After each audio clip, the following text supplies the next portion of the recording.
Some Democrats in Congress being accused of hypocrisy. This over their recent votes trying to address anti-Asian American bias. Last week, the Senate passed with overwhelming bipartisan support a hate crimes bill to address a drastic increase in violence and discrimination directed at Asian Americans during the COVID-19 pandemic.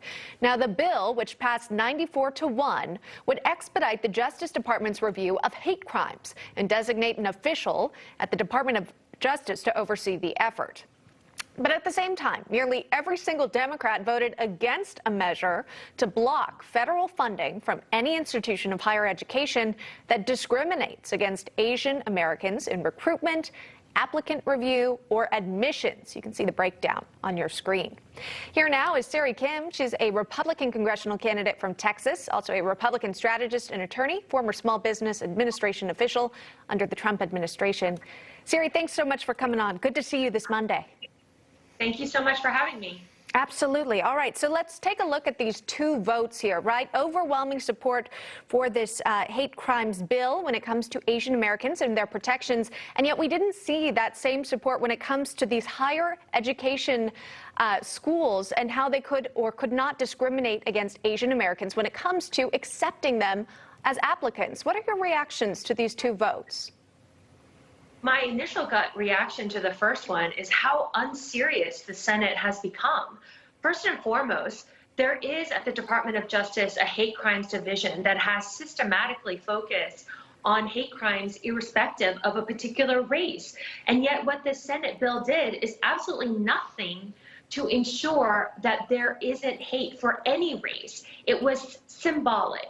And the second thing is, as an Asian American, the most important issue right now is what was the origins of the COVID virus. We know that scientifically it did originate in Wuhan, China.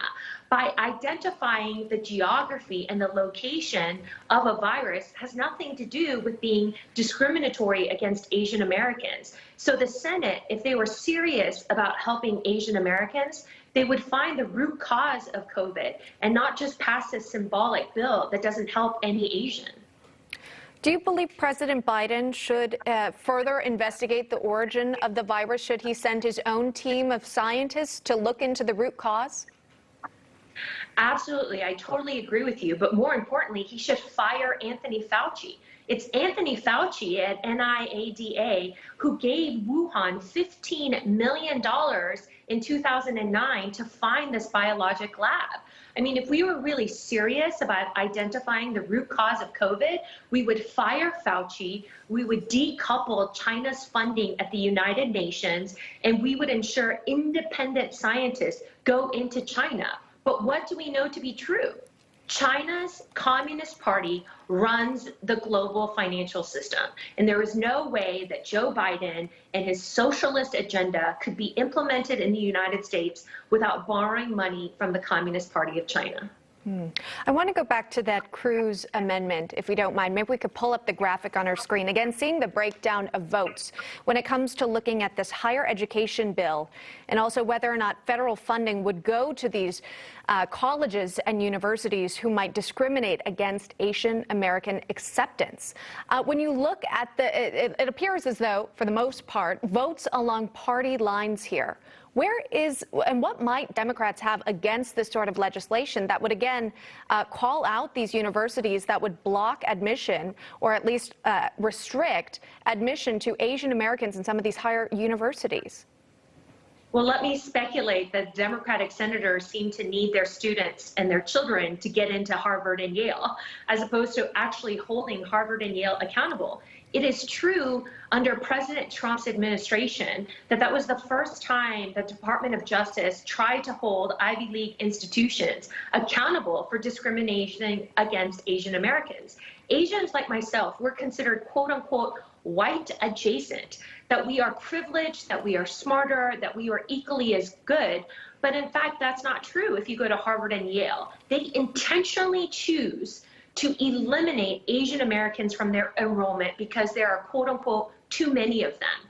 If the Democratic Party were serious about helping the Asian community, they would hold Ivy League institutions accountable by pulling their federal funding. And Senator Cruz should have stood and defended his amendment throughout the process of passing this bill. I want to talk to you about some remarks made by Senator Lindsey Graham calling out President Biden for how he describes the United States as racist. Take a listen to this. America is not a racist country. Within every society, you have bad actors. America is a work in progress, but best place on the planet, and Joe Biden spends a lot of time running the place down. I wish he'd stop it. Sery, I know you're running for Congress, so it's interesting to get your take on the United States as a whole right now, and also your thoughts on whether or not this is a racist nation or systemically racist, as we hear so many times from those candidates running on the left. This country is absolutely amazing. I mean, I would ask people to consider two things. First, like you mentioned, I'm running for Congress in Texas. Sery Kim is going to be elected on May 1 to represent Tarrant, Ellis, and Navarro County, and I'm a nobody. My parents were janitors in Arlington, Texas, cleaning toilets, emptying trash cans. If there was Asian American hate in this country, I would not be elected. And so, for me, it's very astonishing. And the second thing is, I'm on television. People say that when you're on TV, you have accountability, you're serious, you're substantive. NewsMAX and you don't put me on television because you're trying to meet a quota. You put me on television because I am able to do the job. And I think that's so important. Yeah. Looks like, unfortunately, we had a little technical connection there. But that's Sery Kim. Again, she's running in Texas, and we appreciate, as always, her insight and analysis. Sery Kim joining us on the program.